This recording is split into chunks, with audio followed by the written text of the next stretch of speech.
எந்தன் வாழ்க்கையின் அர்த்தம் சொல்ல பூக்களின் வண்ணம் கொண்டு பிறந்த மகளே என் மகளே.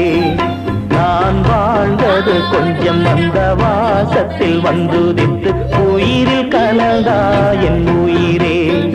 உன் பூவிழி குறுநகை அதில் 1000 கவிதையே. எந்தன் வாழ்க்கையின் அர்த்தம் சொல்ல பூக்களின் வண்ணம் கொண்டு பிறந்த மகளே என் மகளே. நான் வாழ்ந்தது கொஞ்சம் அந்த வாசத்தில் வந்து உயிரில் கலந்தா என் உயிரே.